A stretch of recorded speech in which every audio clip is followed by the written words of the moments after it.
أعوذ بالله من الشيطان الرجيم. بسم الله الرحمن الرحيم.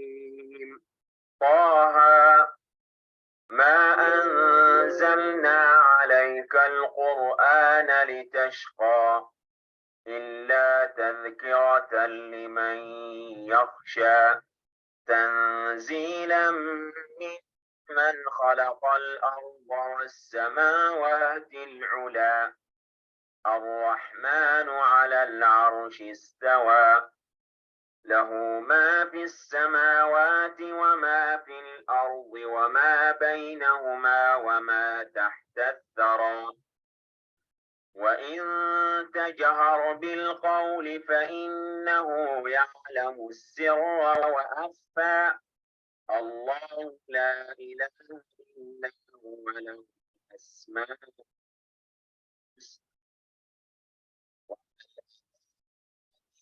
موسى إذ رأى نارا فقال لأهلهم كثوا إني آنست نارا لعلي آتيكم منها بقبس أو أجد على النار هدى فلما أتاها نودي يا موسى إني أنا ربك فاخلع نعليك إنك بالوادي المقدس طوى وأنا اخترتك فاستمع لما يوحى إنني أنا الله لا إله إلا أنا فاعبدني وأقم الصلاة لذكري إن الساعة آتية أكاد أخفيها لتجزى كل نفس بما تسعى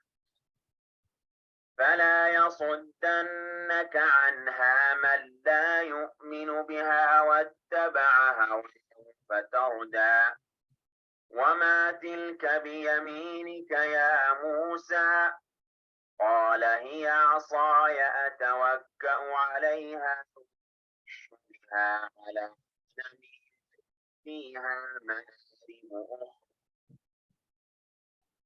أخرى يا موسى فألقاها فإذا هي حية تسعى قال خذها ولا تخف سنعيدها سيرتها الأولى واضمم يدك إلى جناحك تخرج بيضاء من غير سوء آية أخرى لنريك من آياتنا الكبرى اذهب إلى فرعون إنه طغى في صدري ويسر لي أمري واحلل عقدة من لساني يفقه قولي واجعل لي وزيرا من أهلي هارون أخي اشدد به أزري وأشركه في أمري كي نسبحك كثيرا ونذكرك كثيرا إنك كنت بنا بصيرا قال قد أوتيت سؤلك يا موسى ولقد مننا عليك مرة أخرى إذ أوحينا إليك ما فيه بالتابوت فيه في اليم فليلقه السامي والرحيم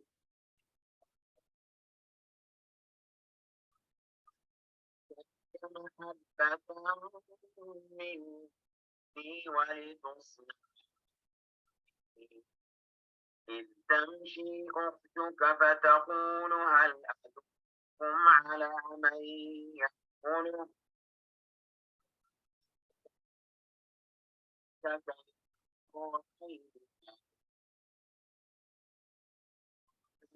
نفسا فنجينا من الغم فلبثت سنين في أهل مدينة ثم جئت على قدر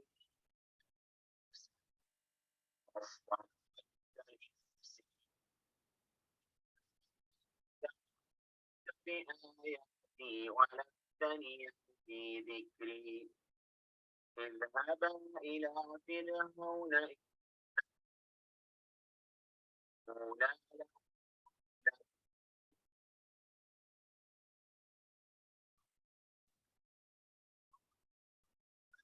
إننا نعلم أن يكون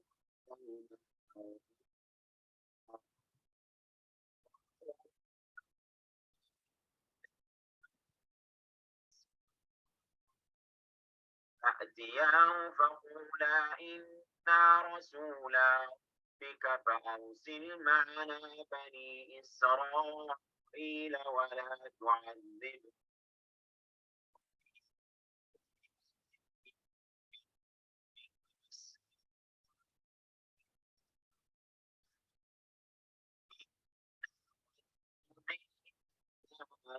أن العذاب على من ربكما يا ربنا الذي أعطى كل شيء ثم هدى فما بال للمسلمين في كتاب الله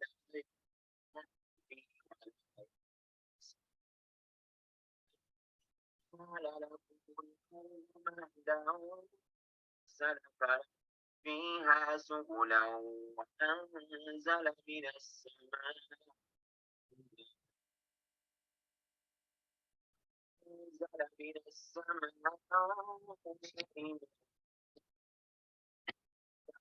وجنا به أزواجا من شتى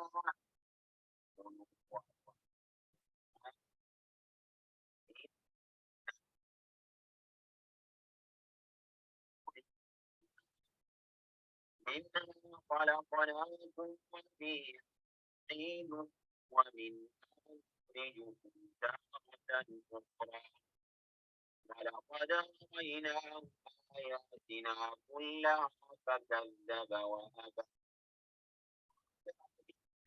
لتخرجنا من أرضنا بسحرك يا موسى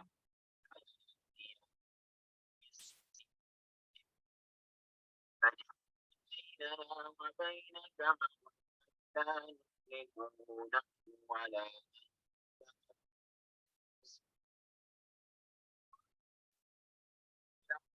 سيرة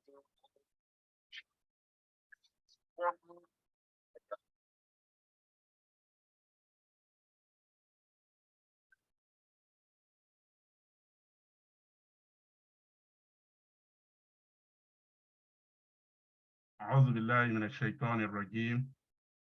بسم الله الرحمن الرحيم. الحمد لله والصلاة والسلام على رسول الله. إن الحمد لله نحمده ونستعينه ونعوذ بالله من شرور أنفسنا ومن سيئات أعمالنا. إنه من يهدي الله فلا مضل له ومن يضلل فلن تجد له وليا مرشدا. والصلاة والسلام على أشرف المرسلين سيدنا محمد وعلى آله وصحابه وسلم. We give thanks to Almighty Allah for giving us yet another opportunity to continue the training session of the MUNFIQ Islamic Finance Mentorship Fellowship for the year 2023.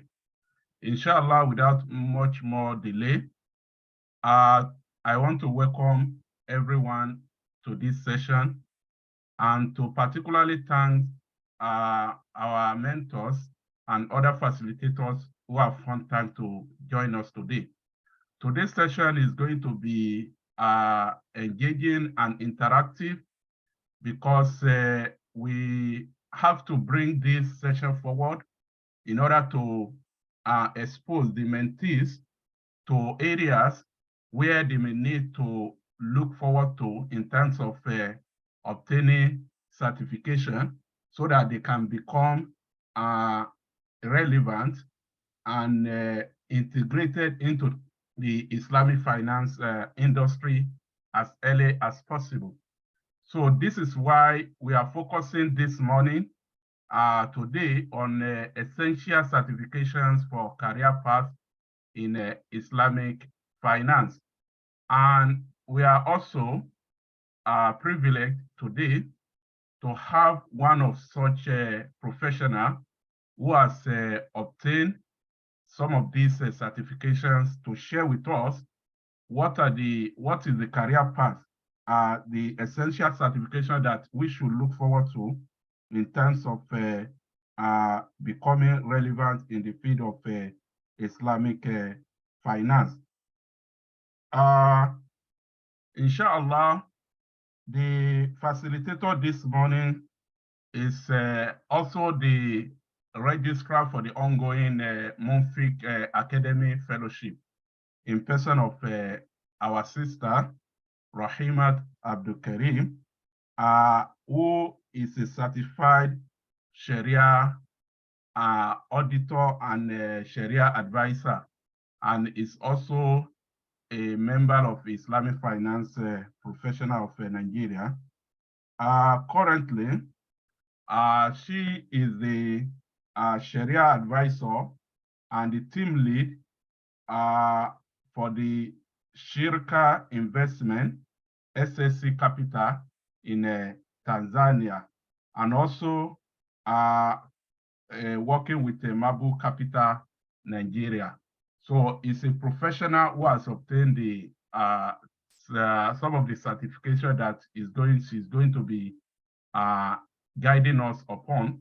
So it's my pleasure to invite our sister to make a presentation, and thereafter we are going to also benefit from the insights from other mentors and even other participants who have obtained one certification or the other, who can share with us information on what has been their experience in such a program, and what does it take if one really want to obtain this certification.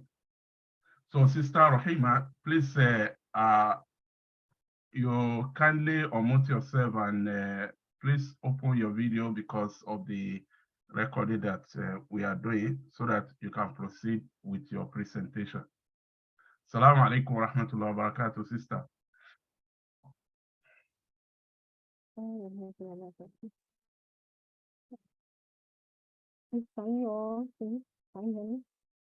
Please, can you speak a bit louder? And I want to observe, I don't know, somebody is typing on the screen here. I don't know who is doing that. So you can please stop any typing because it's... Oh, okay. I think maybe from the sister, maybe from your side, it seems it's doing a kind of annotation. Can you just disconnect that annotation from your side?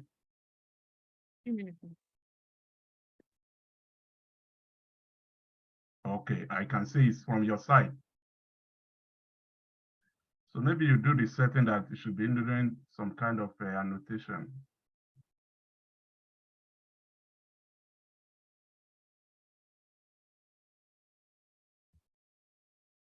قال لهم موسى ويلكم لا تفتروا على الله كذبا فيسحتكم بعذاب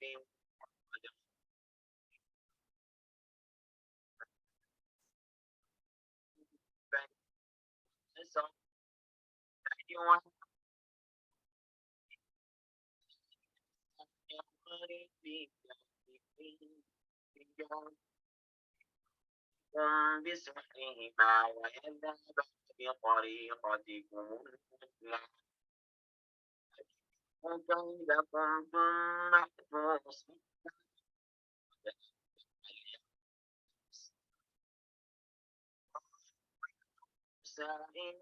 إما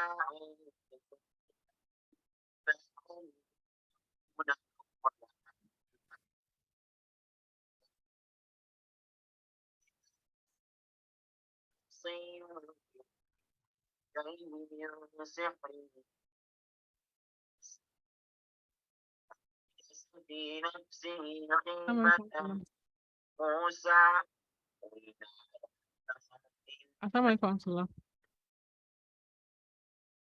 Please, can you hear me? Yes, we can hear you. Okay. But honestly, somebody is still doing that annotation, and that's let me. Thank you so much, Doctor. Assalamu alaikum to everyone. Alhamdulillah, I'm grateful to be here today. I want to thank everyone for your patience in this time. Now, so not to waste much of our time, the presentation, as Dr. has said earlier, is about the essential certifications in Islamic finance that one can get to, to boost our profile or, to make us more professional. Let me put it that way. So, but before I continue, let me greet everyone. I think that's someone comes about that too. Okay. So our mentors are now the mentees now. So to continue about the topic, I'll start with the introduction. And from there, I will cite some exams that we can all do, like as Islamic finance student or graduate or worker, and the organizations doing those exams, what are the requirements, how we can get to register for the exams, how we can pay for the exam and eventually get the certifications. And as well, I will talk about the benefits we tend to gain from earning those certifications and what they tend to do for us when we have it. So, now, for certification. So before I even further, I want to emphasize here that this presentation is about professional certification. We have educational certification that we can get, like having masters or doing a BSc program in Islamic finance. We can always get those get to know those programs from schools that we feel that okay, by visiting website of schools, particularly maybe in Malaysia or UK and some other countries that offer Islamic finance. But this is just about the professional certifications that is outside the four walls of schools. Like what you tend to, as in, if you feel like you don't want to embark on a journey of masters or BSc program in Islamic finance, what exams or what certifications you can get to boost your profile or to expose you to the knowledge and skills of Islamic finance. Now, so professional certification is let me say let me call it an exam, because some of it you don't really do exam per se. So it's like the procedure by which a person demonstrates that he has the expertise, the skills, the experience in a particular field. So that is what we can simply call professional certification. Like if, for instance, if someone has CSA or someone has CIB, so what does it means? That the person has demonstrated that he or she has this expertise in that particular field. Like he can defend himself or herself in that particular area. He can speak well in that particular area. He can how do I put it, give expected or required knowledge about that particular field. So that is about professional certification. And these certifications, they are often being offered by some organizations. Like I said, it's not a program that is limited to 4 walls of school. It's not really like a formal education.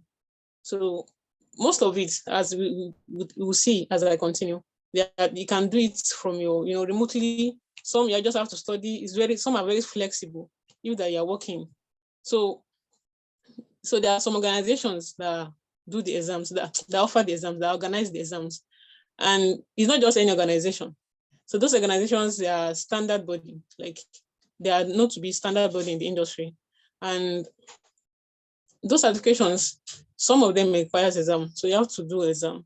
Some requires you to maybe attend some webinars or some modules, and then to certify that you really go through those courses, those modules. So after that, there will be maybe a pass mark or a certain percentage that you must have reached before you can be certified, before they can actually say, okay, fine, you are good to go, you get this certificate. So that is about the introduction of professional education. So the next slide, Doctor.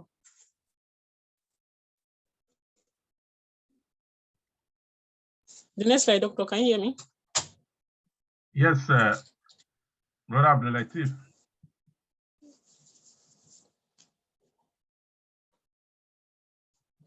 Okay. He will follow you when there is need for next slide.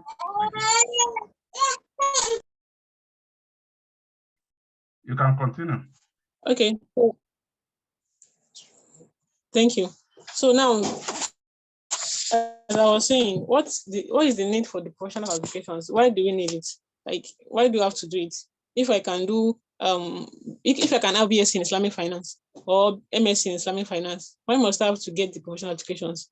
So the first of it is that it gives someone the knowledge and skills required for that, for the profession.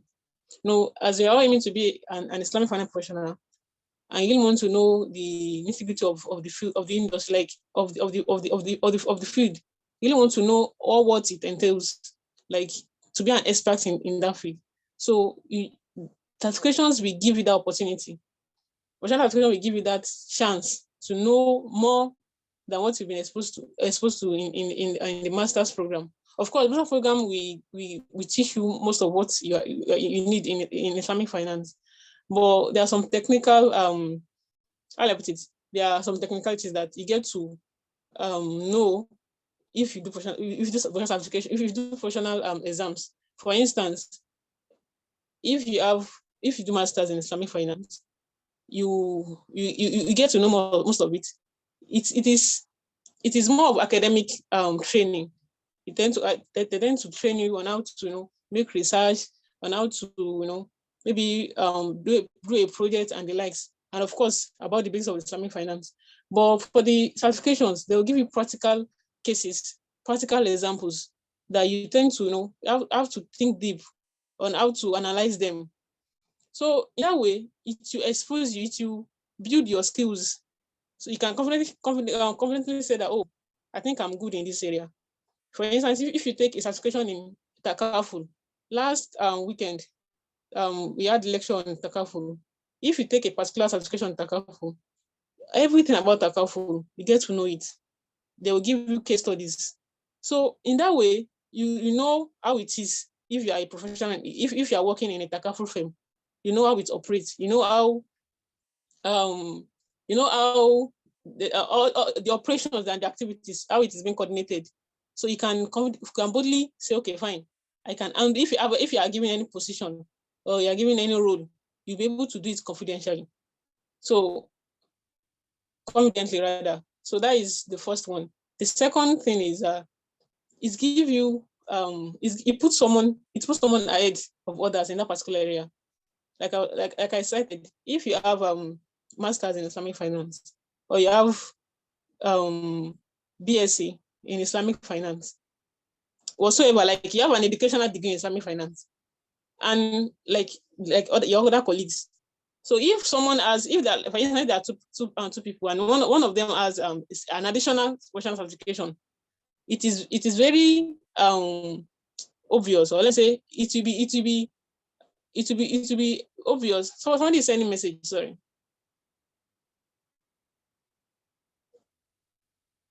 Someone sent message now. Are you referring to me, please?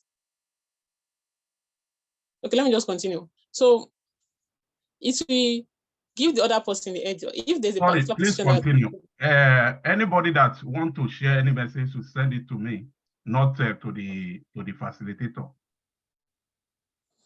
Okay. No, thank you.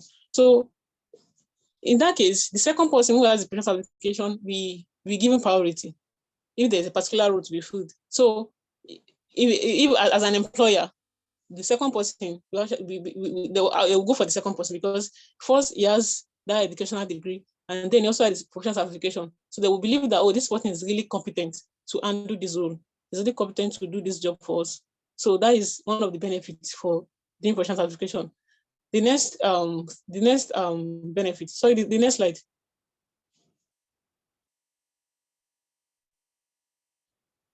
Okay, thank you. So another thing is that it should increase the productivity and efficiency.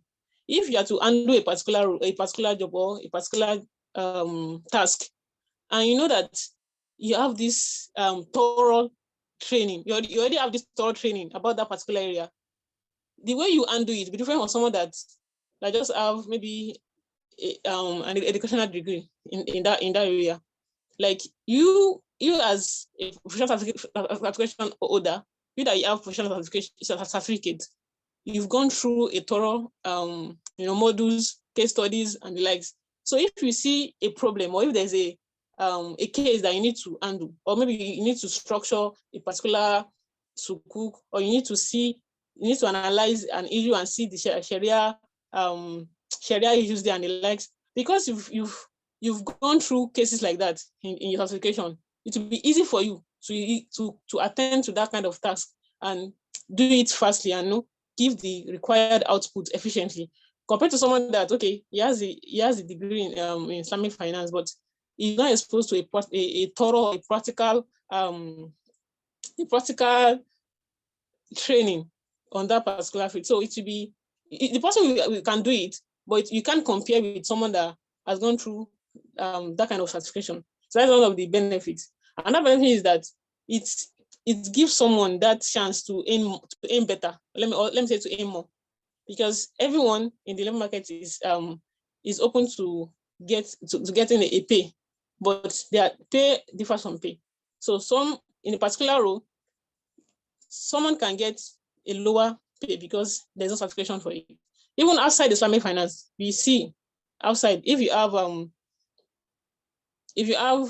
a particular, for instance, those of us that are accountants, if there's a role for the position of accountant, and in Nigeria, maybe the person has ICANN and the other person just BS in accounting, you can even if they get to employ the two of them, the pay will not be the same, because they believe that the person that has certification is entitled to have more pay. They're entitled to get more salary from them.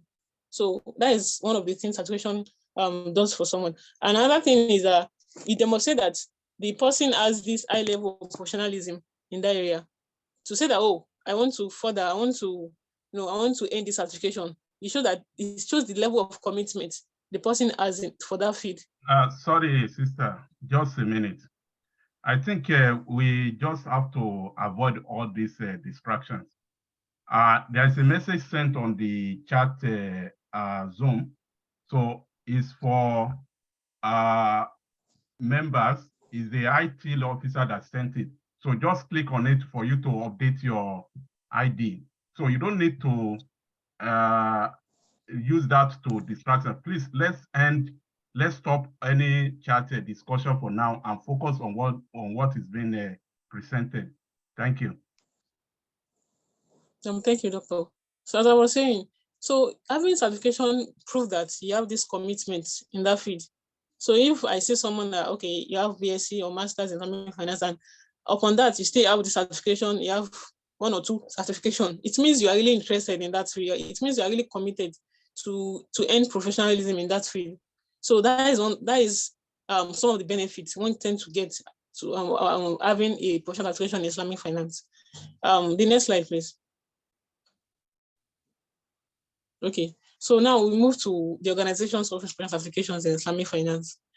Like I said earlier, some of the organizations, it's not like, Islamic finance is just evolving, and most organizations, standard organizations, are trying to, come up with a standard examinations that will groom people, that will make people experts, in Islamic finance. So, and these certifications covers the various aspects of Islamic finance. You have the Islamic banking, the takaful, Sharia advice and auditing, wealth management, and the like. And these organizations, they are not in a particular country. Like they are across the world in different places. But the most important is that they are being acknowledged as standard bodies that can offer the exam. So it's not that they can, one organization can just stand up one day or can just present themselves that they want to offer certification in Islamic finance. So they must have been certified, they must have been recognized by the standard body before they can say that they want to offer professional certifications for people, particularly in Islamic finance. Now, the next slide, please. Okay, thank you. So the first of which is the IOFI. I'm sure most of us have heard of the name IOFI, the full meaning, as you can see on the screen, is the Accounting and Auditing Organization for Islamic Financial Institutions. So what IOFI does is that it's not like they just offer exams. They do a lot of programs, a lot of things. So they help to build standards that are being used in Islamic financial institutions. There are different committees under IOFI regulating and seeing that Islamic financial institutions are operating well, and the required manpower for it they are equipped with the required knowledge and skills needed for the progress of Islamic finance industry. So one of the things they do is that they offer exams, like they offer exams to people. We have two main exams that they do, the SIPA and the CISA. There's another one, CBD, but that one is not an exam. It's like like a workshop or professional training periodically. So it's not really an exam, but you have to pay too if you want to join that CBD. But the common one here is the SIPA and the CISA. So SIPA, the full meaning is Certified Islamic Professional Accountant. That is the meaning. And it's like I said before, that those exams cover different aspects, different areas of Islamic finance. So this SIPA, for those of us that really want that, maybe that if you're accountants or we have interest in accounting and we want to get certified in the Islamic finance relating to accounting, so this is a very good exam certification for us, and it covers 4 modules. We have the financial accounting and reporting. We have the audit assurance and ethics. We have Sharia standard and Sharia governance. So the 4 modules covers all everything about accounting. So in a way that when you report your account statement when you report accounting statement or your audit account statement for organizations, you look at it from the perspective of from the perspective of Islam, like seeing that it's aligned with Sharia values and Sharia standards. And another thing about SIPA is that the pass mark is 70%.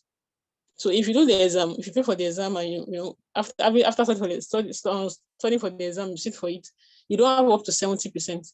You are not going to get the certification. They will ask you to sit for it. So that is one thing. Another thing is that the fee for it is $2,200 USD. It's quite much. But there's one thing I believe, that investing in one's career is not something that it's something that really worth it. It's not something we can just say, let me just leave it. I don't want to do it. If you really want to progress in your career, if you really want to be a seasoned professional, so you have to make some commitment, some sacrifice to invest in your certifications. So the fee, as I said, is $2,200 USD. And if someone does not pass if someone does not pass the exam, have to receipt at a fee. You don't just receipt the exam. If you fail, you have to receipt at a fee of $200 USD. And another thing, if you check the exam, maybe you lost your data, or you lost maybe the result, and you want to get it back, you have to pay another fee of $100 USD. So that is just about the fee. So it's really from 7.5% to 30%. So it depends on maybe the organization registered with or your peculiarity. So for more about the discount, you can visit the website. The exam schedule is always June and December for the SIPA. So that is the first common exam for that IOFI offer. The second one is the CISA, which is very common, Certified Sharia Advisor and Auditor. This exam, even though you might have, maybe though you have masters in Islamic finance, you have PhD in Islamic finance, it's really common. I highly recommend that someone do this exam, because everything about the old concept of Islamic contract, Islamic Islamic contract, everything about Islamic contract, everything, it gives deep, or let me say, it gives comprehensive information, comprehensive knowledge about it, like by the roots, the fundamentals, the basis of all the contracts, how it's operating, even in this modern time, how you can apply them, how you can, the issues that are attached to them, how I put it, how it operates. So everything about Islamic finance concept, he tends to know it from this standard. And one beautiful thing about this is that IOFI used to, they update the standard often. So recently they update standard on work. So if that they see that, okay, this thing is happening, it requires them to, input the modern, the recent happenings to that can affect the existing modules. They will update, and that is one of the beautiful things about this exam. And the modules, it covers 1 to 48. This 1 to 48, like, let me say there are topics. So the first is about currency, trading in currency. What you need to know about trading in currency. Everything. We talk about Moroba as a topic on his own. Mudaroba, everything, just think about it. You can visit the website to know more about the modules. And of course, it covers the Sharia governance standard. In this case, it covers the governance standard, means that, okay, financial institutions, how can you operate them? How can you manage them? Who are those to regulate the organizations? So the hierarchy of governance within an Islamic financial institution. So that is what this Sharia governance standard is about. What is the goal of the Sharia review department, Sharia audit department? Like what they need to do, the internal auditor, the Sharia board, everything, what they need to do to make an Islamic financial institution operate well, and not just operating well, operate in line with the Sharia rules and guidelines. So that is about the modules. The pass mark also for this exam is 70%. So if you don't have 70%, you have to take the exam again.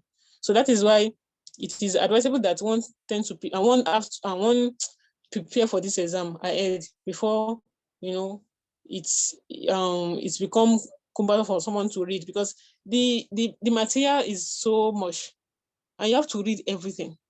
Because I remember when I had the exams cover everything, all the topics within the module. I was even thinking, okay, maybe there will be a particular topic that the exam will focus more on. Everything.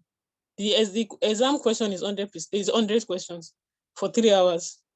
So just imagine, although it's multiple choice questions, but not just simple questions, not just simple one. Exam, the question that you have to think before you even pick the answer.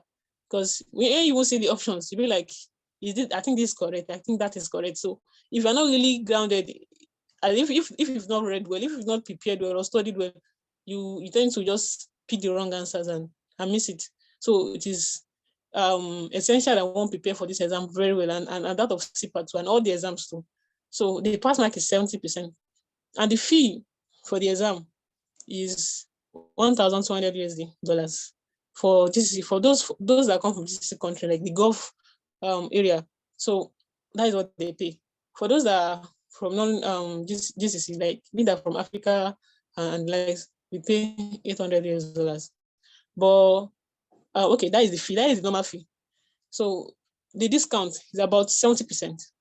And I put about 70% because there are some organizations that give discounts. So I will mention some of those organizations later in my slide. So the one I've known, like the lowest that a particular organization offer is 70%. So instead of me paying $800, so I had to pay $368 US dollars. So, but you have to register to that organization, and it is not guarantee. Let me say, don't let me use the word guarantee. It is not 100% sure if you get, because for what I was told, you first have to fill a form, submit, and they will review and get back to you if you are entitled to the 70% discount or not. So I will mention the organization later in my slide, inshallah. So that is the lowest discount I've known, 70%. And the receipt for this exam too is $200 US. Why the recheck is $200 US? So the exam schedule is March, June, September, and December, usually. But this year, they said the exam will end by September. So we have the March, right? Those people that want to write for March, they're writing the exam next week. The June, you have to register it, and September, of course. So why they said the exam will stop by September is because there's this particular certification, CISA, they want to split it to two. From what I heard, like it should not be certified Sharia advisor as an exam on its own, and certified Sharia auditor as an exam on its own.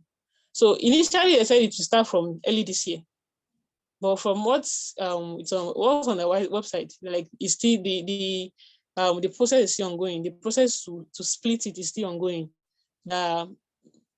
Maybe eventually by 2024, it will be splitted. So people that want to offer the exam by 2024, you have to choose one.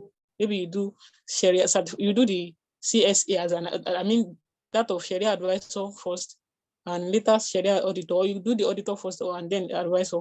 So that is about the CISA exam. Now, the next slide, please.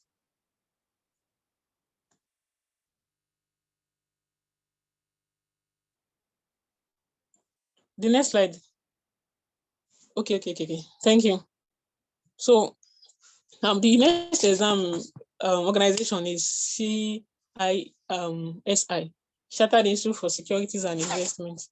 This particular body, they offer different certifications, even outside Islamic finance.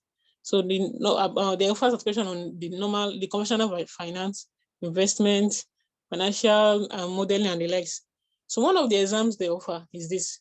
And why I would recommend the exam is that it's not that there is CS and CC, or let me use CISI as a body. They are not the one just offering that exam alone. They partner with Institute of Banking and Finance of Bahrain to see to the modules and everything. Like this particular body in Bahrain certify them and they can offer the exam. And if you go through the website, you see that I wanted to add the link. Maybe I will add it to the slide again and reshare. So the website for each of the organizations. So for this particular exam that CISI is offering, is really like it's fully packed, like everything about Islamic finance. That is what the exams cover, but they make it in two ways, in two levels. So you have the fundamentals of Islamic banking and finance. In this way, in this certification, if you are just coming as a new person into the industry, like maybe you have BSc in another area, maybe economics or finance or anything that is not really relating to Islamic finance, and you want to know more about Islamic finance, you don't have maybe the time or the money to go for a full-time master's program, this is a very good exam that you can do. Fundamentals of Islamic banking and finance. So it covers what Islamic finance is about: Islamic economics, Sharia principles, Islamic banking, ethics, and fintech. So that is what the exam covers. And the fee for the exam is £94. This money, if you have to convert them to Naira, they're quite much. But I believe that investing in certification is really, really worth it. Like, it's really worth it if you have to do it. And that is for the exam fee. But one thing about this body is that unlike IOFI that you pay the money once, that the money will cover for IOFI, the CISA and the CIPA, the money will cover the examination, the study pack. They will send a study pack to you, and then like a mock examination. Like you have to do a mock examination before you do the actual exam. But in this case of SI, you have to pay for the exams differently. You have to pay for the exam, the workbook, which is the study pack, and the revision pack. You have to pay for it differently. I can see the fees on the slide. The discount for everything, instead of you paying 94 plus 59 plus 91 altogether, like of course it's quite much. There's discount for everything to the 162. So it's on their website. So you pay 162, they give you everything. And the next level is the qualifying level in Islamic finance. This one is really thorough. Like for those that maybe already have master's Islamic finance and you want to, have a certification that will, that will groom you, that will make you, that will expose you to more of practical operations or case studies about Islamic finance. This is a very good exam for you because it's a very good certification for you. So it covers everything: Islamic finance, banking, takaful, Sharia governance, capital market, and others. The fee for it is £347. So you can do the calculations there or the conversion on your own. So that is for the CISI. Now, the next slide, please. Okay. So this one, CBAFI. CBAFI is international organization funded by ISDB. So they do a lot of things like IOFI. So one of the things they do is that they conduct exam, like they give conduct certifications for people, for professionals particularly. People that do, most people that that have done CBAFIs, that have gotten CBAFI certifications, they are professionals already. So because this exam, in this case of CBAFI, they split the exam according to each sector. So you have the Islamic banking, like the certified Islamic banker is a certification on its own. So you have to go through some modules, know about everything about banking, the financing operation, the investment activities, operations. As bank, they don't just receive deposit or pay people. They also engage in investment. Everything about maybe their international dealings as bank, as Islamic bank, the liquidity management of they have to ensure that they maintain balance between the asset and liability. So the liquidity management is very essential. So this particular application will tell you everything about Islamic banking operations. So how it's being handled, how the activities are being coordinated. That is for the first, the certified Islamic banker. The next one is the certified Islamic specialist in trade finance. In this case, is for those that are engaged in maybe international trading. There are some companies that their own focus is to do maybe import and export and everything. So how they can do it so that their activities can be in line with the Sharia standards.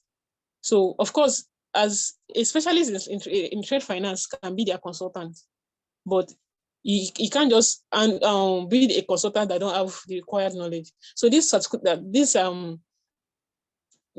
application is a very good one. So if you want to consult for some of the organizations that engage in international trading, so you can take this exam. You know how to help them maybe source for fund, the financing, the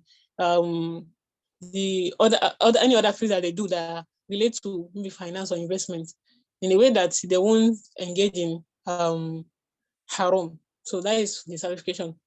The next one is some specialist in takaful.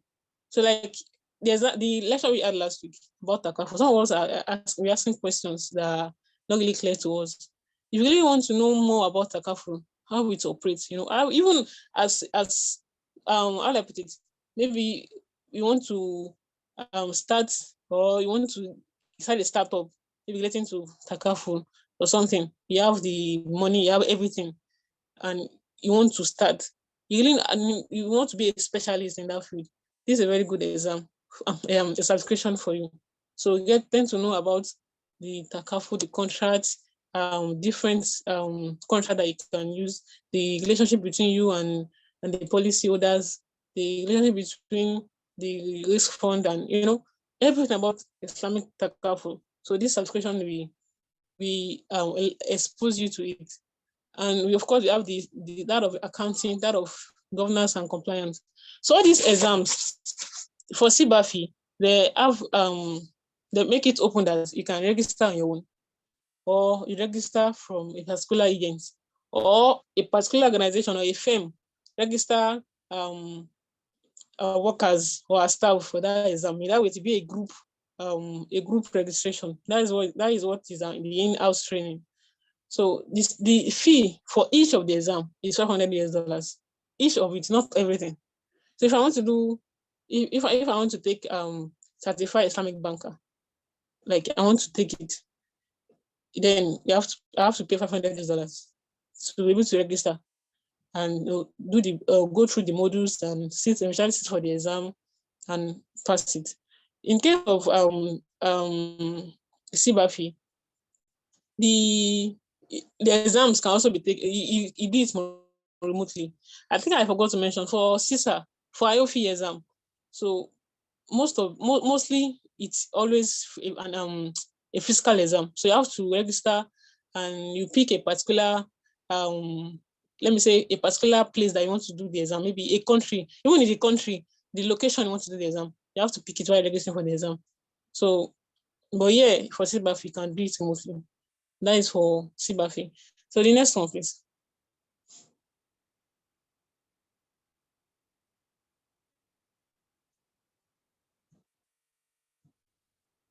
So are you there? Okay, yes, I've seen it. Thank you. So the next one is the INSIV PCIF. Okay, INSIV is a school. I attended INSIV. I had my master's in INSIV. So one of the programs they do is one of the programs they offer is the professional certificate in Islamic finance. Like I mentioned, if you are working and you feel that you don't have the money to put into a master's program, or maybe you don't have the time, then this is a very good exam for you. So they run the exam for 17 weeks. They run the subscription for 17 weeks. What I mean by that is that you go through some trainings. They will give you some modules. You have to go through some teachings. They will teach you. They will, train you. And at the end of everything, you have an exam. When you pass the exam, you get certification. But in this case, it's not a normal master's certification, or it will be a professional certification. And in CIV, like CBAFI, they give certification in each of the area in Islamic finance. So we have PCIF in banking as a professional certification on its own. So we have PCIF in Takafu and Wealth Management on its own. We have that of capital market and Sharia. So if that you've decided on a particular area you want to specialize in, so then you can go for any of the exam. If that you said, okay, I want to be an Islamic banker, like I want to work in the bank, I want to know more about the banking system, the operation and the activities, then so you can choose PCIF in banking. It's a very good one. And if that is Takafu, you can any of it. So it is there. You can see if you visit INSIV website, you see information about it.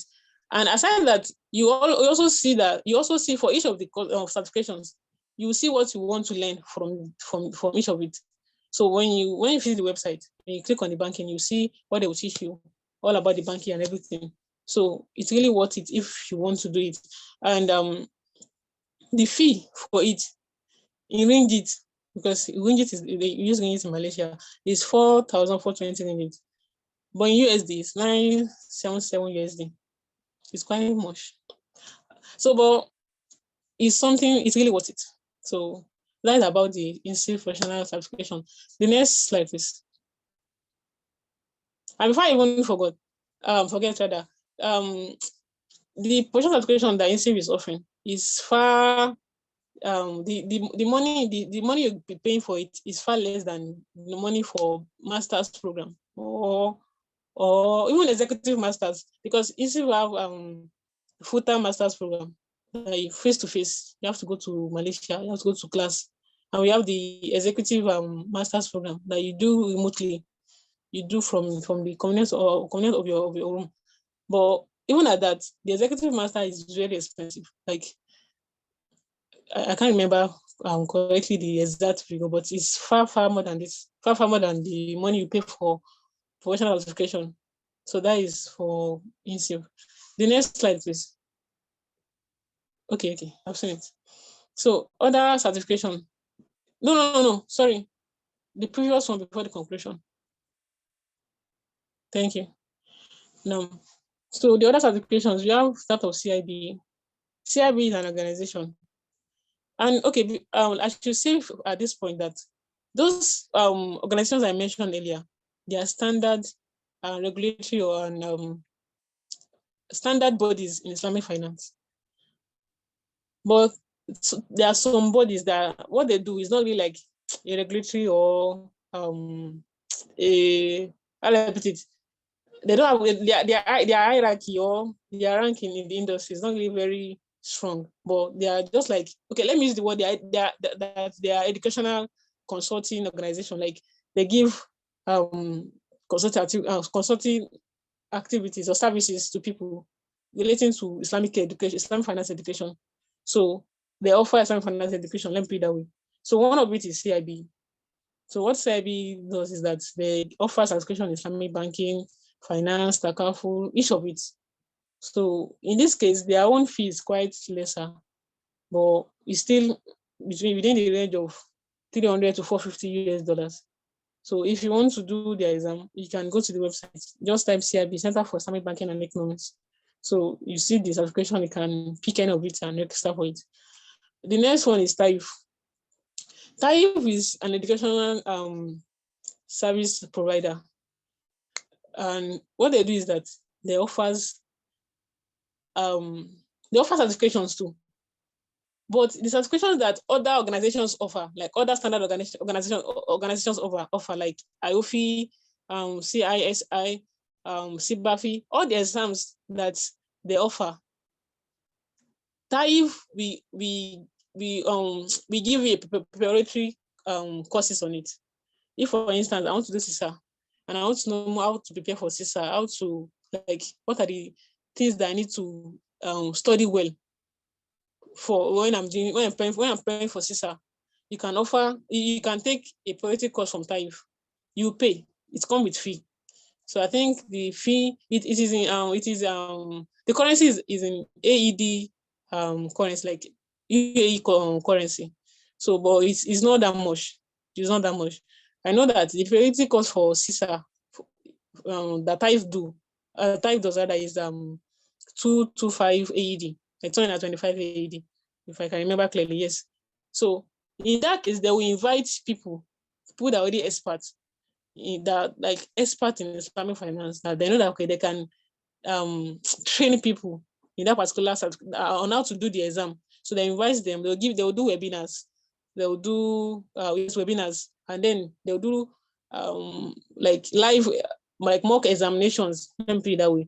So to make people get prepared well for the exam, because it's not a good thing for you to have committed to pay such huge money for the exam, and at the end you don't pass. It's very saddening. So for you not to give a chance of failing, then TAIF gives the preparatory courses. So you can check their website. There are many of it. Even for CISI examinations, certification, TAIF will give you a preparatory course. You pay for it, of course. So when you register for the preparatory course, they will take you through what the exam is about, and they will introduce someone that have done the exam before. The person will come around, the person will be writing you on the exam structure, the timing, how you go about it, and the likes. That's what TAIF does. And aside those priority courses, they give some certifications. So if you want to have certification in Islamic fintech, I remember that Islamic fintech, there's a particular mufti that helped them to do that. I don't know if you know of Mufti Faraz Adam. He's very popular on LinkedIn. So he's the one taking that course for TAIF. And the fee for it, I think the fee for it is USD $1,500 US dollars for that particular exam. So when you do the exam, when you do that, register for that certification, they will train you for some weeks, and at the end, when you pass, they'll give you certification. So I think that is one of the one I remember clearly from TAIF. But other exams that like I said, there are other bodies offers. TAIF will prepare you for it and you have to pay. The next is Ethica Institute of Islamic Finance. So this particular exam is a very good one, especially for those that it's like CISR exam too. So the first one is Certified Islamic Finance Executive. This exam, like, is very they really simplify it, because I started the exam already. I started the modules, although I'm not done. I started it before my master's. So when I started it, it actually opened my eyes to things that what Islamic finance is about, like the contracts, Islamic banking, the insurance, and everything. So when I eventually started my master's, when I did my master's, it's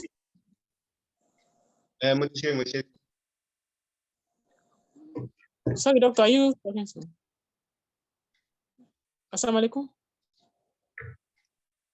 Assalamu alaikum. Assalamu alaikum. Sis, can you hear me? Please, we can hear you. Alaikum salam. Please continue.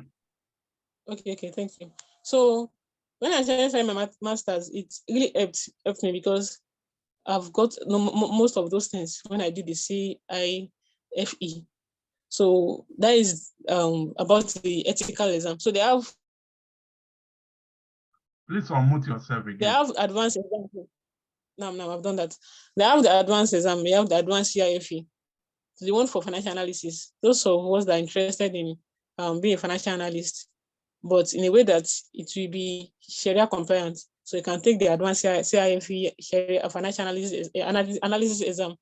And for those of us that are interested in accounting and that will be in line with Islamic finance, you take the advanced CIFE exam certification. So the fee for it is $1,495 for each of the course. So that is about ethical exam. So in summary, sorry, next slide. All these exams I've mentioned, it's all about Islamic finance. It's all about being a better professional in Islamic finance. And aside the many benefits I mentioned earlier that this certification tends to do for someone, it will make you maintain how I put it, this level of integrity in your field, that you're not just interested in Islamic finance as Islamic finance industry, that you're working towards being a professional. And not only that, as the industry evolves, as it advances, you're also, you're up to date. You're really equipped with all what is needed to operate or to perform as a professional or a consultant in Islamic finance. So that is all about the certifications in Islamic finance. I hope this benefits us all, and I pray Allah make it easy for us, for all of us that are trying to do one exam or the other. I pray Allah make it easy for us and bless us. Now, thank you so much for listening. Assalamu alaikum wa barakatuh. Wa alaikum salam wa rahmatullahi wa barakatuh. That has been a very interesting presentation. So we want to thank you, Sister Rahima, most sincerely for this insightful and impactful presentation. Without further delay, let me just highlight some of the key points which the presenter has made. One of the interesting things is that the presenter has emphasized that even though the certifications may be costly and finance intensive, you do it and make your payment with the mind of investing. So it's a form of investment if you are to do all these certification, because at the end of the day, you are going to get much more return for it. So let's all of us begin to see that one of the areas of investment we can focus on is investing in ourselves. And that is by going for some of these certification. So the earlier we do this, the better for us. Because one thing I like about finance sector generally is that the earlier you get into that field, the better for you. Because there will always be a time when you begin to see that you have to diversify into some other areas. So I pray Allah make it easy for us. And he has also talked about availability of discounts. So even though the exams are costly, so you have the opportunity to get discounts from some organization. And that is a very good plus for us. And I also want to emphasize that even some organizations also offer scholarship in this regard. But our focus should not be that until when we are able to get the scholarship before we think of undertaking these various certification. So it is good if we can just get make up our mind that this is a very good investment for us. And just as we look for ways, outlet to invest to, it is also good that we invest in certification, Islamic finance certification. And this may also be a kind of inspiration for those of us that may be parents who have young ones. What we miss that we are not able to get guidance and a kind of proper mentorship to see how to go into this field. I think it's an opportunity for us to encourage our younger ones so that they can go there as early as possible. So we want to thank you very sincerely for this wonderful presentation. So I will now open the floor for contribution from some of our mentors before I also give room to any of the mentees or any other person who has one contribution or the other to make. So if you have questions, you can raise up your hand so that I can call you while we first listen to some of our mentors. Okay, let me call our dear Dr. Abdullah Shuaib to also make further intervention on this presentation.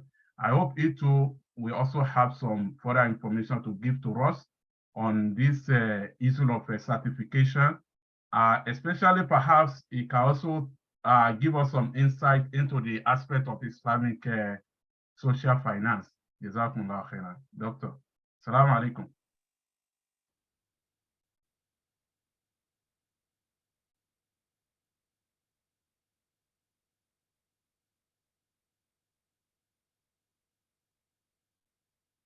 We cannot hear you, Dr. Shuaib. Hello. Okay, we can hear you now. Am I audible now? Yes, sir. Very Can well. you hear me now? Yes, we can hear you. Yeah, I said, let me also thank you very much again for another successful outing. And let me commend and appreciate, our facilitator for today, Ahmad Karim, for a very brilliant, insightful presentation. I just want to build on some of the facts and information which she has shared with all the mentees as well as the mentors on this platform. To start with, she talked about the AOFI, and maybe going forward, like we normally do, it's always good to break it down. Let us assume that our mentees who are on this platform are starting from the fresh, from the ground zero. So AOFI stands for Accounting and Auditing Organization for Islamic Financial Institutions. That is the full meaning of AOFI. And secondly, she also did mention SIBAFI. And I also want to say that SIBAFI, the full meaning of SIBAFI is General Council for Islamic banks and financial institutions. That is the full meaning of CIBAFI, General Council for Islamic Banks and Financial Institutions.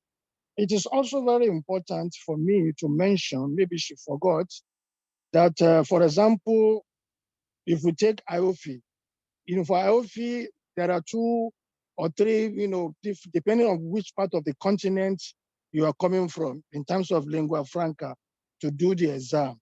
If you are from the English-speaking countries, you can do your exam in English. If you are from the Arab-speaking countries, you can do your exam in Arabic. Or if you are from the Francophone, French-speaking country, you can do your exams also in French. With regards to CIBAFI, some of their courses, as they currently, as I'm speaking, they take some of them purely in Arabic language. For example, if you want to be a certified specialist in Takafu, for example, they don't take the course currently now in English. So if you are unable to speak Arabic or write in Arabic, you might not be able to do that particular certification in Takafu with CIBAFI. But if somebody can speak Arabic, understand Arabic, he can also do it. So pending when they open the window for the English-speaking, people, which majority of us in Nigeria here, we are. And I'm also very much aware that part of what my sister forgot to mention is that under CIBAFI, they also have what they call certified specialists in Islamic risk analysts. So if you want to be a risk expert, you can also take this professional course with CIBAFI, just like he has also mentioned. And then let me just round up by saying that if we look at the global field of Islamic finance, these are the leading certification organization. And then before I forget, INSIF, she also mentioned INSIF, but also forgot to give us the full meaning. INSIF means International Center for Education in Islamic Finance. In fact, it's the first global Islamic university in the world. That's the full meaning. So for certification, basically, if we are looking for world-class certification, you go for IOFI, you go for CIBAFI, then you go to INSIF, where you do all those ones. But also, those training or educational institution mentioned, like you talk of you talk of TAIF and their likes, fine, they're also very good, but they don't carry the kind of weight those certification body carries. If I may use the language or the word, or borrow it, when you want to go to an hotel, we have 7-star hotel, we have the 6-star, we have the 5-star, we have the 4-star, we have the 3-star, we have the 2-star. Then we even have hotels that are not even star. So in terms of using this particular, acronym to classify the certification body, IOFI, CIBAFI, INSIF, these are, more than 5-star, from 5-star and above in terms of ranking. While also we have in Nigeria some institutions, some institution bodies who are also trying to do certification, just like we have it in TAIF. We have the Institute of Islamic Finance Professional. We also have the Nungu School, Business School. And we also have what we call the triple BF, that the International Institute of Islamic Finance and Banking under BUK, where you can also do certification courses under Islamic finance. This is within the, geographical jurisdiction of Nigeria. For those of us that may also want to have a foundational knowledge about, Islamic finance generally. And finally, like Dr. Abdullah Ishola also mentioned, when we come to the aspect of Islamic social finance, of course, there are courses that we can also do that can also make us to become a certified, expert in them. Under the Islamic social finance, we have different instrumentalities. We have zakat. If you want to be a pure zakat expert, it's a course on its own. We also have sadaqah. If you want to be a pure expert in sadaqah, from the beginning to the end. It is also a field where one can also go into. And when we talk about Waqfu or Awqaf, that is the endowment, Islamic endowment, it is also another field on its own. Now, the new thing taking shape now in this particular space is the combination, of three of these instruments. For example, zakat, Waqfu, and sukuk. These are new things coming up now. Zakat, Waqfu, and sukuk. So these are areas where, again, there are opportunities, for our brothers and sisters, who wants to exploit the opportunities, in this particular area. And Islamic finance, generally speaking, is a very sweet and very enriching field, which I will encourage all the mentees and the mentors not to rest on our oars and not to be complacent. Let us try to navigate across all these various areas in order to have a very solid background and knowledge so that we can take Islamic finance, to greater heights in our own part of the world where it is still in the nascent stage. I want to thank you once again for giving me this opportunity, to also be part of this important gathering this morning. Jazakallah khairan. Assalamu alaikum wa rahmatullahi wa barakatuh. Wa alaikum salam wa rahmatullahi wa barakatuh. Thank you very much, Dr. Jazakumullah khairan. We pray Allah to preserve you upon goodness and continue to increase you in all the good things of this world and reward you abundantly in the year after. Thank you so much. Let me call on Tayibat Adebola to make ask question or comments before I call any other mentors available. Assalamu alaikum wa rahmatullahi wa barakatuh, sir. Wa alaikum assalam wa rahmatullahi. I want to say Jazakallah khairan for this particular section. From what the lecturer has said today, I read economics education. So I want to ask, which of the professional certificates can I go into according to my degree? That's what I want to know. Okay, I hope that is taken by Sister Rahima. So let me call on Fatima Ademola.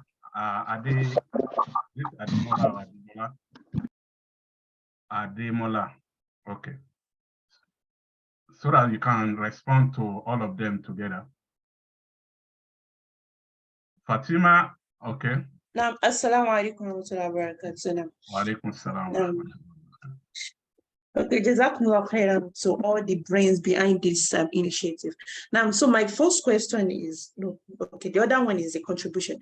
The first question, my question is, for the MUNFIQ professional exam, do you have to do all the visa wala before you can, come? Do you have to come to Malaysia for the MUNFIQ professional exam, or you can do it remotely? And for my contribution, so I think she forgot to say that about Taif. If you register for Taif, for IOFI exam through Taif, Taif gives discount for anybody that registered through that. So now, Jazakumullah khairan. Sorry, I didn't get you clearly. I don't seem to. Is it a question or a contribution? No, my first question. Hello? Yes, please. The first question is, for the MUNFIQ professional courses, do you have to come to Malaysia for the course, or you can do it remotely?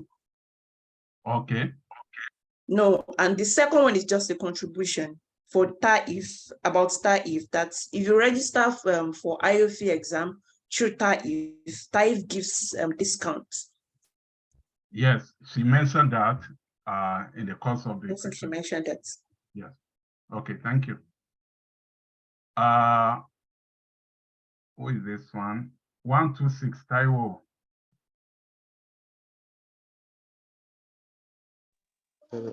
Assalamu alaikum. Wa alaikum salam. Okay. Good morning and Jazakumullah khairan for the insightful session once again. My question is on IOFI examinations. For CISA, if one wants to write it, I think for this year, as rightly explained by the facilitator, the March, June, and the September diet is open. But for what I want to ask is for someone who is working and who is not sure of some of his schedule. For example, now if we are in March now, if one wants to write September exam, for example, maybe in order to have sufficient time to prepare and also based on the schedule of work. So can one register in advance so that one will be able to get access to the materials and one will start reading ahead before the time so that one will be able to write the exam when the time comes? Or is it that it's only the forthcoming exam that will be open for registration? So Okay. I want to get clarification on that. Thank you very much. I think quickly on that, I will just inform you, subject to what Sister Rahima may want to give you. I try to link up with the TAHIF to be on this platform today. They are representative. I'm in touch with them, but I was informed that he has another engagement. So possibly I may try to talk with him so that we can have a very special session with TAHIF, and we will have more detailed insight into what they have to offer, inshallah. So that we will hear from the horse's mouth. So I'm still trying to contact him now. If he's able to join us, perhaps he'll be able to give us some brief information about the activities, inshallah.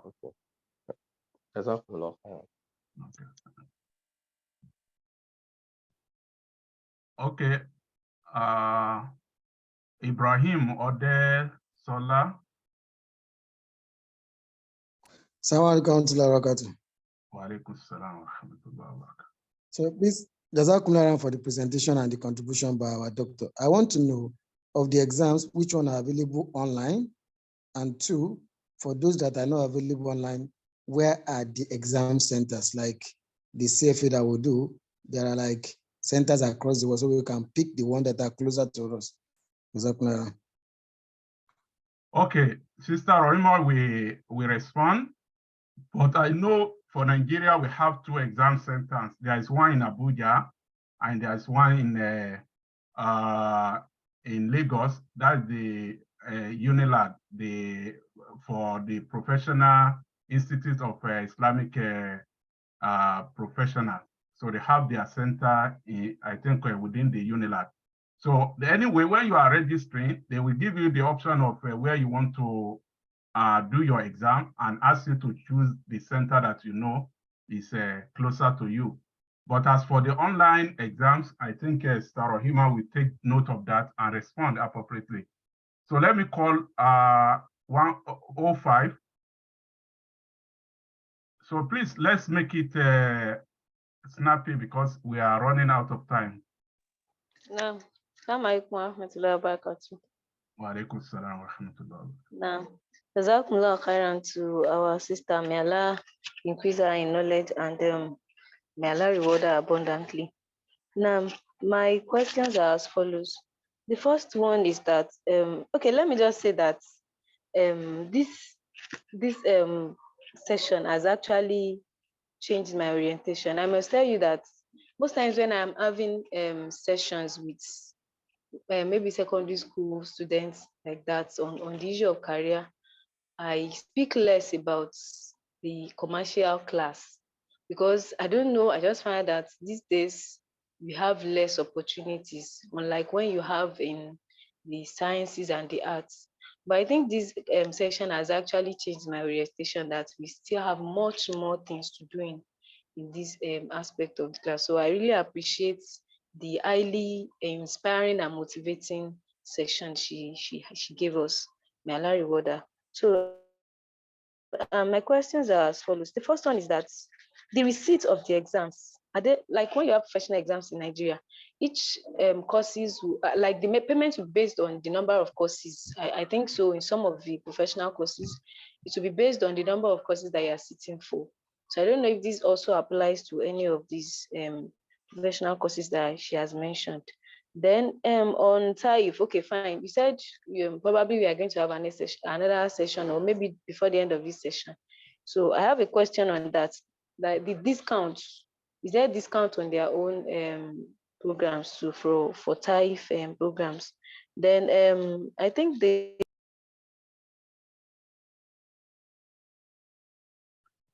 Oh, I think your network has been disconnected.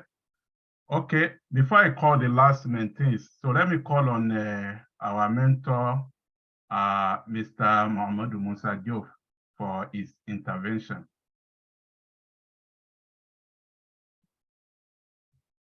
Assalamu alaikum.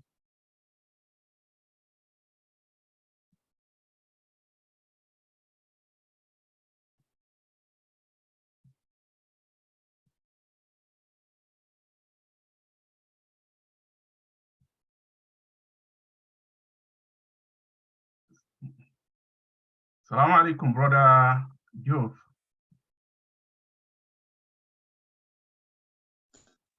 Wa alaikum salam wa rahmatullahi ta'ala wa barakatuh. Dr. Abdullah, once again, thank you very much for all this concerted effort, and we thank the presenter, Sister Rohia, for doing a very good job. Actually, the abbreviations he gave for these institutions were even given in full in brackets, so it's within the slides. We can see the full. The exams were left out, but I think the presentations certainly cannot carry all. It's just like an appetizer for people interested in different areas to try to find out how to get there. She has done a very good job, and we pray that the Almighty Allah will continue to bless her wisdom, and that the entire venture is rewarded by Allah as an act of ibadah. I think she did a very good job and needs to be commended. Thank you so much indeed. Okay, Jazakumullah khairan. I have some questions at the chat here, but before then, let me call on the last person raising up, and if he's still interested in making contribution here. Okay, that's Alade Rafiu. Then after that, I will give Sister Rahima floor to respond to the questions. Thereafter, we read out some of the questions in the chat box.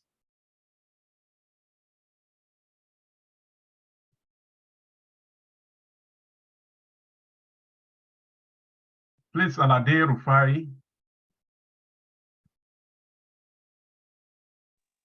Assalamu alaikum wa rahmatullah. Wa alaikum salam wa rahmatullah. Yeah, now, Jazakumullah khaira for this. May Allah accept the azat of ibadah. My own is I don't know whether it's yes, the correction and observation. Now, I don't know whether I mixed it or it was not mentioned at all. When our sister and every brother that contributed were mentioning the institute, I did not hear mentioning of Ethical Institute of Islamic Finance. And you know, it was mentioned. It was mentioned. Okay. Maybe I missed it, because I want to ask on that some of us that have done their exam to a certain level, what level again do they expect us to go for? We will advise that we should do. For instance, me, have done their exam and I've passed. Their first level with the CIFE, but I want to specialize in the area of auditing or the accounting, because I'm an accountant, I'm a chartered accountant and an auditor. So I just want to, maybe just for emphasis sake, maybe to say, okay, you can go this way. This one will assist you in your career. That's just my question, sir. Thank you. Okay, thank you very much. Sister Rahima, please, you can unmute and respond to all the questions and the contributions before I read out other. Okay, Doctor. Now, assalamu alaikum to jazakumullah khairan to everyone. I really appreciate Dr. Abdullah and Muhammad for their wonderful contributions. Jazakumullah khairan. So the first question that please, can you hear me? Assalamu alaikum. Alaikum salam. We can hear you. Please go ahead. Okay.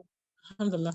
Okay, so the first question is for someone that studied economics education for the BSc, what is the recommended professional certificate for that person? I would say it depends on the person's interest. If you're interested to go into the industry to work as Islamic finance expert in the industry, so you can look at those end of certification I mentioned and see the one that suits your interest. Because economics education, I would say that it's aligned with education field. And if you want to go into education, if you want to go into academics, let me put it that way. You want to go into academics, you want to be a lecturer, then I would advise that you do master's and PhD instead of going to instead of putting money into the certifications. Of course, there's nothing bad you having the certifications too if you have your master's and PhD. But if you know that you want to settle for academics, you want to be a lecturer, you want to be in the 4 walls of school, then it's better you just start the master's and then PhD in Islamic finance and specialize in that. So that is my answer for that. The second question about INSIF, the professional exam. Sorry, Sister Rahima, sorry. Let me just make an intervention in that regard. I think such a person has an option. That's one of the options you have mentioned. If she aspires to go into academics, so that would be good that she tried to do master's and PhD. But I think the question is actually if she aspire to also be a professional that perhaps will gain employment or render services in Islamic finance. So what aspect of certification should she go for? I think it depends on the choice. Yeah, so it depends on the choice that the person may choose. So if it's, you want to go to banking, so you just do like of IOP, CIPA. So that would be most appropriate for such a person. Since she has read economics education, I think that will align with accounting. Then you can do certification like that of the professional certificates of INSIF will also be very useful. When you do that in a banking, then that one will give you the opportunity to really be mainstream into the banking sector.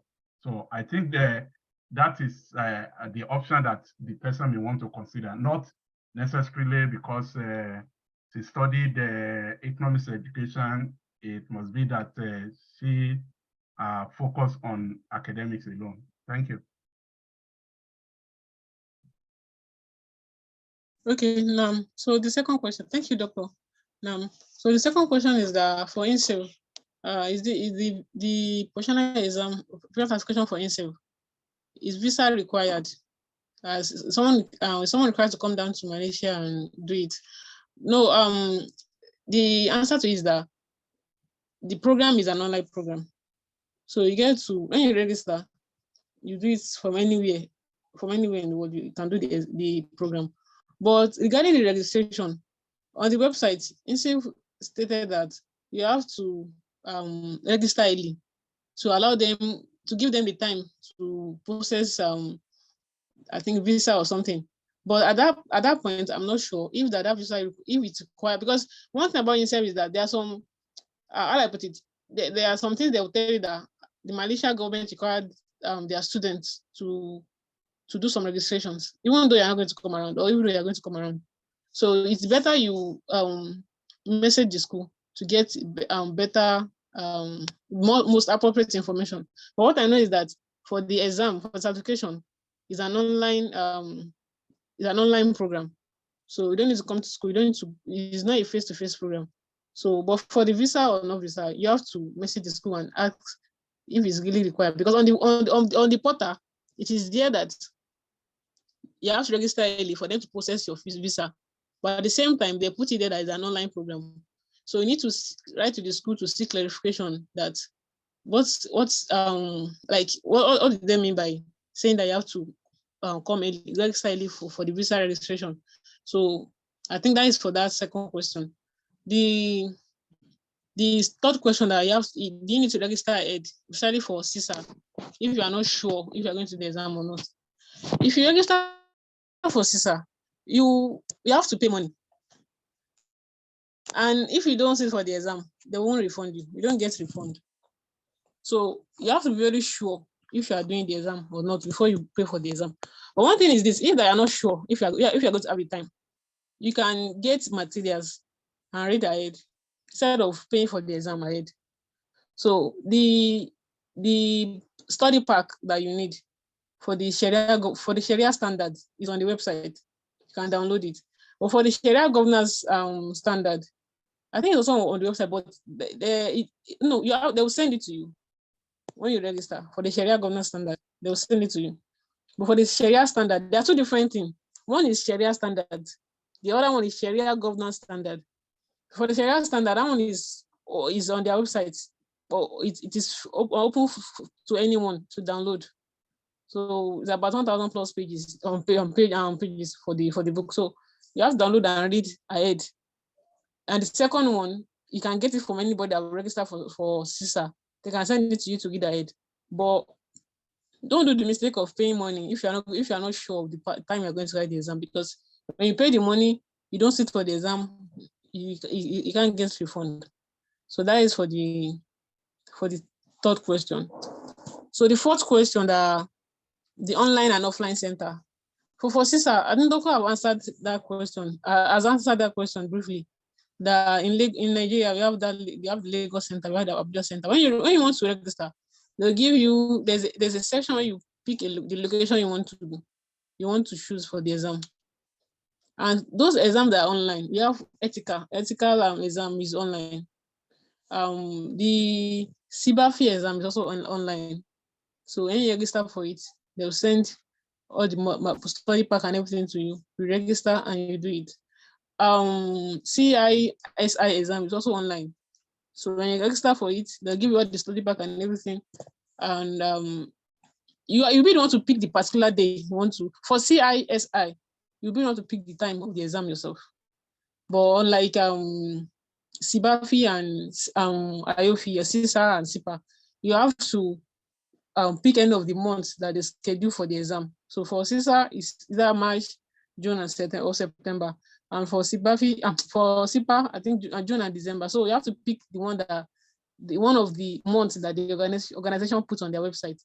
But CISI is anytime you are ready. So you just have to apply, pay the money, and they will send a study pack for you and schedule your exam for you. So mainly, most of the exams are online. But for IOFI, for CISA, you have to pick any location that you can do the exam. That is for the fourth question. The fifth question about the seats for the modules. Now, compared to the ICANN that we all know in Nigeria, that when you fail one exam, you will repeat only the module that you fail. But CISA, when you fail the exam, you repeat everything. Like you receipt for everything. Because like I said, is a multiple choice question, 1 to 100. So if you fail, they will be, how will I put it? You don't expect them to select the one you fail alone and ask you to repeat it, because it's a mixture of all the topics. So everything all together are in the exam. So you have to sit for all the exams, all the modules. You have to read all the modules again to take a receipt. So that is about the receipt for the examination. So I think I've answered the question I took also from the webinar, doctor. So the one in the chat, can I start? Oh, I've lost them. Doctor, I've answered the questions that are with me. Okay, Dr. Shoaib want to make an intervention here. Okay. Sorry, doctor, please. I forgot to mention, please, about the tariff. I think I mentioned it earlier. The tariff, I was saying that the lowest I know is 70% discount, and that is from tariff. So tariff is the organization giving the discount. I think I forgot to mention that. Okay, thank you. Dr. Shuaisa. Yeah, thank you very much. I just wanted to also add to what Sister Rohimot has actually responded to. With regards to INSIF, the certification program, the way they operate it is that you can do the certification program online remotely, where you are given an option if you want to do the exam. If you like to do the exam physically, you have the option, but it has cost implication, which means you are going to bear the cost on your own, the cost of your flight, the cost of your accommodation, the cost of the visa, all those ones. So the school will give you all the required paper that will enable you to do the processing of your visa. But if you choose also to do the exam remotely where you are, or anywhere in the world where you are, they also allow you to do that. So that is with regards to if you want to do the exam. So it is for the candidates, the flexibility. With regards to the IOFI, they have two centers basically in Nigeria, one in the north and then the other one in the southern region of Nigeria. The one in the southern region of Nigeria is they do the exam through their collaboration with the Institute of Islamic Finance Professional, whose office is at number, I can't remember the exact number, but it is at Fatai Irawa Street off International Airport Road. If you are going to the airport, International Airport, it is off that particular axis, not inside the University of Lagos. But the one for the northern region is done at the International Center for Islamic Culture and Education, ICE, which is the center that houses An-Nur Mosque, in Maitama. An-Nur Mosque is very popular in Maitama in Abuja. So if any person wants to do the exam in Nigeria, he has these two areas. Whoever lives in the north will be advised to take ICICE, which is at An-Nur Mosque.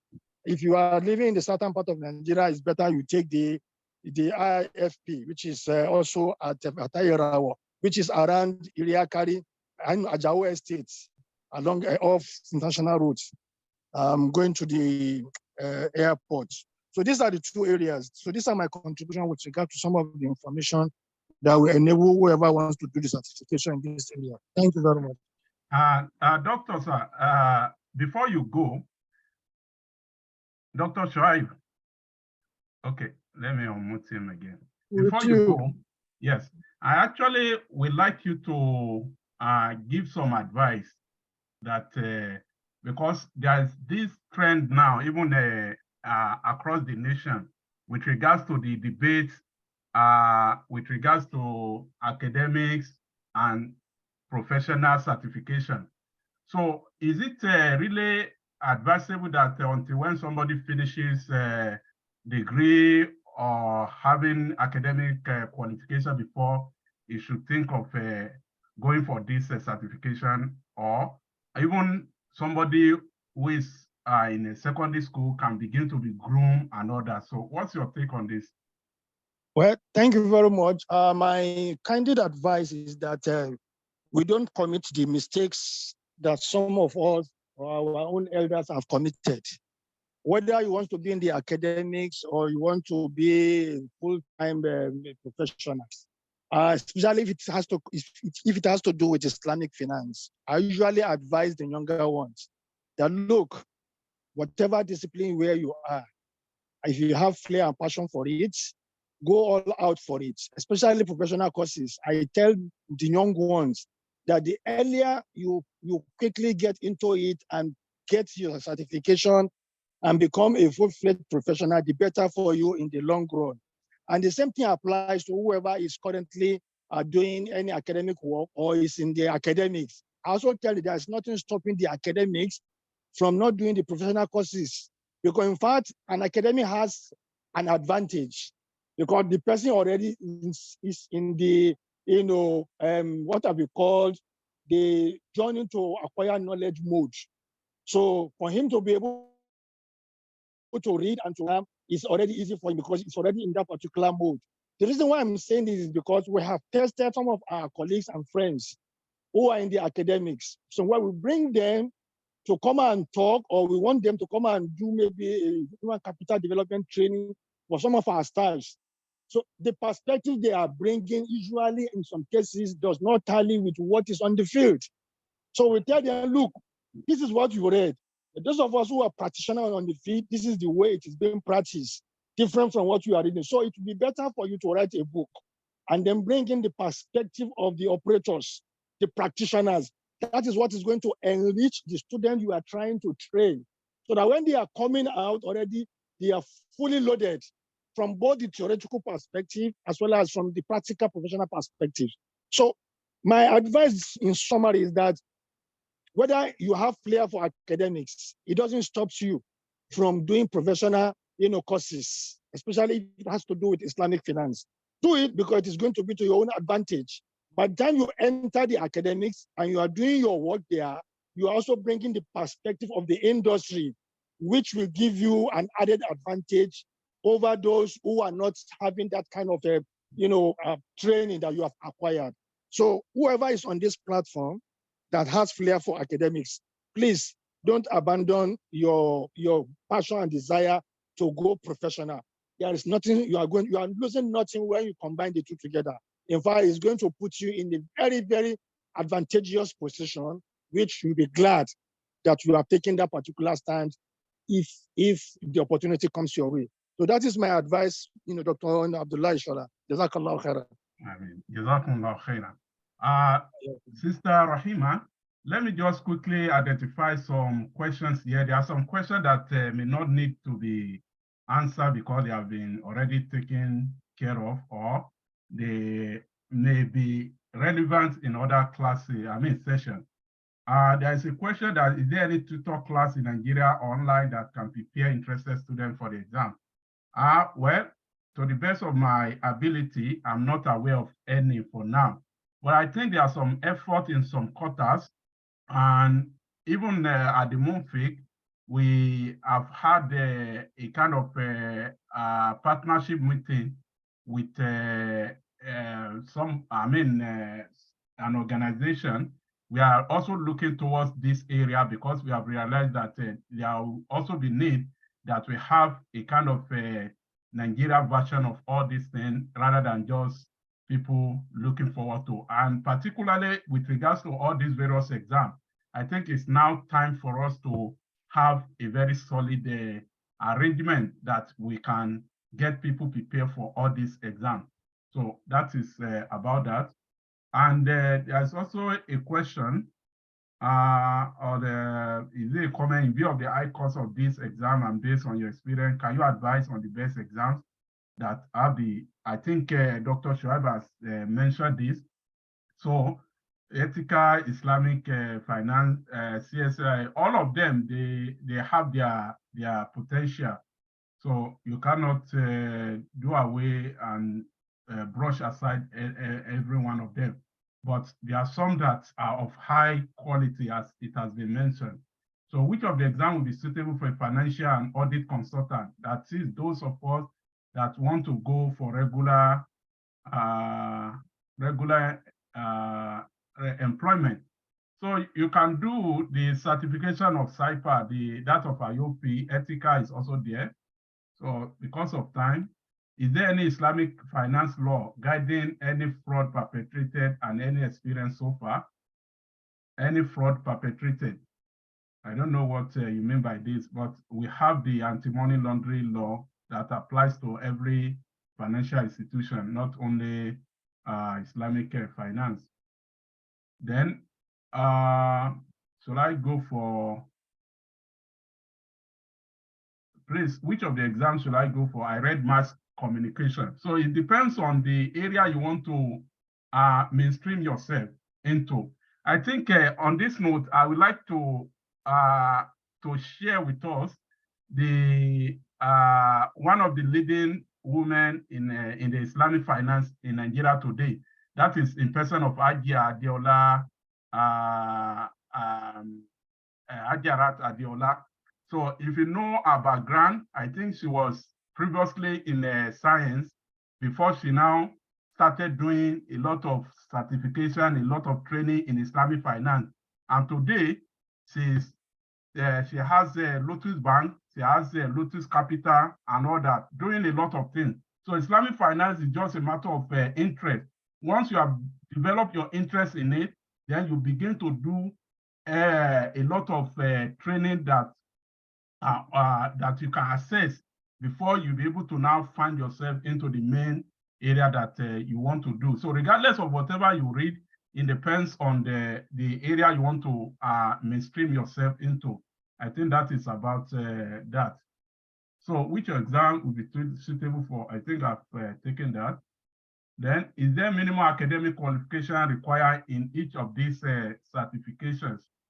I don't know. I don't think there's any minimum academic qualification required, but I think they also take note of your academic qualification in assessing your eligibility for the exam. But as a professional certification, I think what matters to them is just for you to have a basic knowledge of communication. You can read, you can understand whatever you read if you are to go for the exam. So it's left for you. Okay. Material. So we try to share some. So I think some of the questions, like I said, they don't have much to really emphasize more on. So I want to call on Sister Rahima for our final remarks before we share the certificate.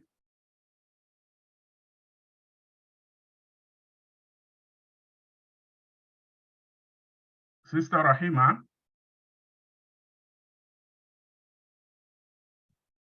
Assalamu alaikum. Can you hear me now? Yes, we can hear you, please. Okay, thank you, Doctor. Thank you everyone for listening. Summarily, my last message to everyone is that, like our mentors, other mentors have advised us that these certifications is not just that it's not just an ordinary exam, or it's not just exam that you can just overlook. It's highly recommended for us to do. Highly encourage to do the examinations. You see it as an investment, and for every investment we make in those certifications, we will see that the result and the reward from it is really worth it. But primarily, I want us to also have it in mind that in any of the exams or any certification we are going to have, our primary this is about Islamic finance. We want to advocate Islamic finance. We want to make Islamic finance grow. In that way, our intention should be primarily to seek Allah's pleasure and at the same time improve ourselves. God, there is hadith of the Rasul that says that Allah subhanahu wa ta'ala loves if a servant does a thing and does it very well. Like if you do something, you did excellently, that Allah subhanahu wa ta'ala loves that. So in our efforts to be an Islamic finance professional, it is very very good to take those examinations, so that we can be good at what we are doing. I pray that Allah make it easy for us, and I pray Allah guide us and make it beneficial to us. I mean, Jazakumullah khairan everyone. Assalamu alaikum wa rahmatullahi wa barakatuh. Wa alaikum salam wa rahmatullahi wa barakatuh. Let me call on Brother Abdulatif to kindly share the certificate. And thereafter, I'm going to give some information. So we are glad to present this certificate to you, Mrs. Rahimat Abdelkarim, for her immense contribution and support as a mentor and facilitator in the 2023 Fellowship of the MUNFIQ Islamic Finance Mentorship Scheme, and especially for mentoring the participants on the module Essential Certifications for Career Path in Islamic Finance. So, Sister Rahima, so this is a token from MUNFIQ as a way of showing our appreciation to you for the wonderful session. Jazakumullah khairan. I mean, Jazakumullah khairan for it. I really appreciate it. May Allah reward you on. Jazakumullah khairan. Wa alaikum salam. So on this note, I want to quickly, just a minute, we are going to end this session with a recitation of Quran, Surah Al-Asr. And before then, let me quickly announce to us that in view of the changes in election schedule, so we are going to update us on whether we are going to have a session on Saturdays or not. But whatever the arrangement we make will be duly communicated to each and every one of us. Jazakumullahu khaira. Bismillah ar-Rahman ar-Rahim. Wal asr, inna al-insana lafi khusr, illa alladhina amanu wa amilu s-salihat, wa tawassaw bil-haqqi, wa tawassaw bis-sabr. Subhanak Allahumma bihamdik, nashhadu an la ilaha illa anta wa natubu ilayk.